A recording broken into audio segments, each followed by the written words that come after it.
My dear young learner, how are you? I hope that you are nice. By the mercy of Allah, I am also fine. Today I am going to teach you important thing, that is preposition. You cannot write a correct sentence without preposition. So you have to know the proper use of preposition. It is very, very important, and most of the students are afraid of preposition and right from verb. অধিকাংশ ছাত্রছাত্রী preposition এবং right from verb তারা ভয় পায়। preposition অবশ্যই পরীক্ষায় আসবে, এবং preposition তুমি যে কোনো ভর্তি পরীক্ষা, ইন্টারভিউ পরীক্ষা, চাকরির জন্য পরীক্ষা দাও, তাহলে তোমাকে প্রিপোজিশন অবশ্যই দিবে। তাহলে সঠিক ব্যবহার তোমার জানতে হবে। প্রিপোজিশন না জেনে তুমি ভালো নম্বর আশা করতে পারো না। You can not speak fluently without the proper using of preposition. Let us learn preposition. আজকে আমরা প্রিপোজিশন ইন আর ইনটু এই দুটির ব্যবহার আমরা প্রথমে আলোচনা করব। ইন অর্থ ভিতরে, ইনটু অর্থ ভিতরে। দুটোর অর্থ কি? ভিতরে। যখন যদি আগে থেকে ভিতরে অবস্থান করা হয় তাহলে কি ইন বসবে। যেমন he is in the room. He is in the room. সে রুমে আছে, ইন বসলো। এটা ভিতরে সে আগে থেকে অবস্থান করছে। তাহলে in the room, in the box, in the field. তারা মাঠে আছে, দে আর ইন দি ফিল্ড। তারা শ্রেণীকক্ষে আছে, দে আর ইন দি ক্লাসরুম। আগে থেকে যদি ভিতরে অবস্থান করা হয় বা আগে থেকে কোনো জিনিস ভিতরে আছে, তখন কি ইন বসবে। আবার যদি বলা হয় হি কেম, তাহলে হি কেম দি রুম, সে কক্ষে প্রবেশ করলো, তাহলে এখানে কি বসবে? ইনটু বসাইতে হবে। তাহলে বাইরে থেকে ভিতরে আসা বোঝাইতে কি বসবে? ইনটু। বাইরে থেকে, আবার বলছে বাইরে থেকে যদি কোনো জিনিস বা কোনো ব্যক্তি ভিতরে আসার বা ঢুকানো হয় তখন কি বসবে? ইনটু বসবে। হি কেম ইনটু দি রুম, তাহলে সে কি বাইরে ছিল, এখন ভিতরে প্রবেশ করলো, আসলো, তখন কি বসলো? ইনটু বসলো। আবার যদি বলে যে there is water in a cup. There is water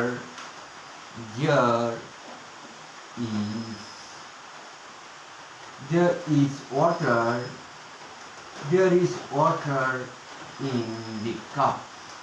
কাপটিতে কিছু, পেলাতে কিছু পানি আছে, তাহলে ইন দি কাপ। তাহলে পানিটা কি ভিতরে আগে থেকে কি অবস্থান করা আছে, তখন কি বসলো? ইন বসলো। আবার যদি বলা হয় হি poured water, তাহলে কি হবে? ইনটু দি কাপ। তাহলে সে কাপে পানি ঢাললো, তাহলে পানি বাইরে ছিল, ভিতরে ডাললো, তখন কি হবে? ইনটু, কারণ পানিটা বাইরে থেকে ভিতরে আসলো। তাহলে আমরা এদিকে পার্থক্য বুঝলাম যে ইন হলো ভিতরে আগে থেকে অবস্থান, আর ইনটু হলো যে বাইরে থেকে যখন ভিতরে ঢুকবে, আসবে, তখন কি হবে? ইনটু বসবে। তাহলে ইন আর ইনটুর মধ্যে আমরা পার্থক্য বুঝতে পারলাম, ইন আর ইনটু। এখন আবার আমরা বলবো অ্যাট আর ইন। তাহলে এই দুটি বিপদের কি পার্থক্য? অ্যাট দ্বারা কি বোঝা, ইন দ্বারা কি বোঝা? তাহলে এই দুইটার সময়ের আগে বসে, অ্যাটও বসে, ইনও বসে। যদি ফিক্সড টাইম, একজাক্ট টাইম বোঝা, when we can understand the exact time we should use at, তখন ওই ক্ষেত্রে আমরা at ব্যবহার করব। যেমন he came here, সে এখানে আসলো at 8 AM, সকাল 8টা। কয়টা আসলো? সকাল 8টা। তাহলে সময়ের আগে আমরা at বা in ব্যবহার করি। যদি নির্দিষ্ট সময় বোঝা, ফিক্সড টাইম, একজাক্ট টাইম বোঝা, তখন আমরা কি ব্যবহার করব? at। আর সময়টা যদি দীর্ঘ হয়, লম্বা হয়, একটু বড় হয়, তখন আমরা কি বসবো? in বসাবো। যেমন I walk, আমি হাঁটি, I walk, আমি হাঁটি in the morning, আমি সকালে হাঁটি। কিন্তু সময়টা কি? নির্দিষ্ট নয়। সেই ভোর থেকে আরম্ভ করে 11টা পর্যন্ত আমরা কি সকালে বুঝি। এই কারণে কি বসবে? এটা ব্যাপক সময় এবং সময়টা দীর্ঘ সময়, তখন কি বসবো? আমরা কি বসবো? ইন বসাবো। আর একজাক্ট টাইম যদি হয়, তাহলে আমরা কি ব্যবহার করব? অ্যাট। তাহলে আমরা কি? অ্যাট ব্যবহার করব। আরেকটি কথা মনে রাখতে হবে, দিনের যদি ক্ষুদ্র সময় বোঝা, তাহলে আমরা অ্যাট ব্যবহার করব। যেমন যদি বলা হয় অ্যাট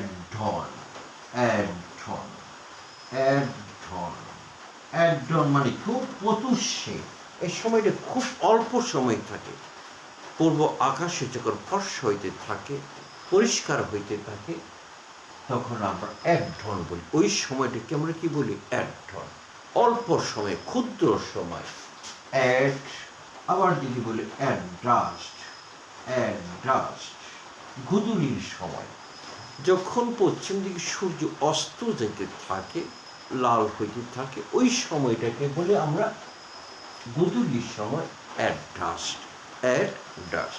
আবার যদি দিনের বড় সময় in the morning, in the evening, তাহলে ক্ষুদ্র সময়ের আগে দিনে কি বসবো? আমরা অ্যাট ব্যবহার করব। আর যদি বলি in the morning, in the evening, এটা একটু বড় সময়, তখন আমরা কি বসাবো? অ্যাট। তখন আমরা ইন বসাবো। দিনের মনে রাখতে হবে, দিনের ক্ষুদ্র সময় আগে আমরা অ্যাট, এবং দিনের বড় সময়ের আগে আমরা কি? ইন ব্যবহার করব। তাহলে সময়ের আগে আমরা অ্যাট বা ইন ব্যবহার, এই পার্থক্য। আজকে আমরা আরেকটি প্রিপোজিশন আলোচনা করব, আপ। এই আপ কোন কোন শব্দের পরে বসে? কোন কোন শব্দের পরে তুমি আপ বসবা? যেমন গেট আপ। আপ মানে কি? উপরে। যখন উপর থেকে কোনো জিনিস, কোনো কিছু উপর নিচে থেকে উপরের দিকে উঠতে থাকে, তখন আমরা কি বসবো? আপ। যেমন গেট আপ, আমরা সে ঘুম থেকে ওঠে, he get up early in the morning, খুব সকালে। আবার he gets up at 6 AM, সকাল 6টায় ঘুম থেকে ওঠে, তাহলে গেটস আপ। তাহলে গেট আপ মানে ঘুম থেকে ওঠা। আরেকটা শব্দ আমরা ব্যবহার করি, রাইজ আপ। রাইজের পরে আমরা আপ ব্যবহার করি। যেমন the sun is rising up, সূর্য উঠিতেছে, the sun is rising up. তাহলে রাইজের পরে আমরা কি বসাই? আপ বসাই। গেটের পরে কি বসাই? আপ বসাই। আবার যদি বলা হয় গ্রো আপ, যখন কোনো কিছু ছোট থেকে বেড়ে উঠছে বোঝা, তখন আমরা কি বসাই? Grow up. তাহলে যেমন বীজগুলি খুব সুন্দরভাবে বেড়ে উঠছে, দি সিডস আর গ্রোয়িং আপ, যেমন দি চাইল্ড, শিশুটি, the child is growing up. The child is growing up slowly, ধীরে ধীরে শিশুটি বেড়ে উঠছে। তাহলে শিশু প্রথমে ছোট থাকে, যখন আস্তে আস্তে বড় হোক, তখন কি আমরা গ্রোয়িং আপ বলি। যখন বীজগুলি আস্তে আস্তে উৎপাদন হয় তখন আমরা কি বলি গ্রোয়িং আপ। তাহলে গ্রোয়ের পরে আমরা কি বসাই আপ বসাই, গ্রোয়ের পরে গ্রো উৎপন্ন হওয়া বা নিচে থেকে বেড়ে ওঠা, তখন আমরা কি বসাই গ্রো আপ। যেমন আসতে বসে গিভ আপ, গিভের উপরে আপ বসে। কোন ক্ষেত্রে যখন কোনো কিছু পরিত্যাগ করা হয়, যেমন you should give up smoking, you should give up your bad habit. তাহলে গিভের পরে আমরা কি বসাই আপ বসাই। আবার যদি বলা হয় স্ট্যান্ড আপ, স্ট্যান্ড আপ উঠে দাঁড়াও, স্ট্যান্ড আপ, এটার পরে আমরা কি বসে আপ, প্লিজ স্ট্যান্ড আপ উঠে দাঁড়াও, এরপরে কি বসে আমরা আপ বসি। তাহলে আপ কোন কোন শব্দ বসে তোমরা বুঝতে পারলা। তাহলে স্ট্যান্ড আপ। আরেকটা বলা খুব তাড়াতাড়ি বুঝাইলে হারি আপ, হারির পরে কি বসে আপ বসে। তাহলে আমরা আপ কোন কোন জায়গায় বসে আমরা প্রিপোজিশন সেটা শিখতে পারলাম। My dear young learner, I have to stop here. See you again, inshallah, no more story. Okay.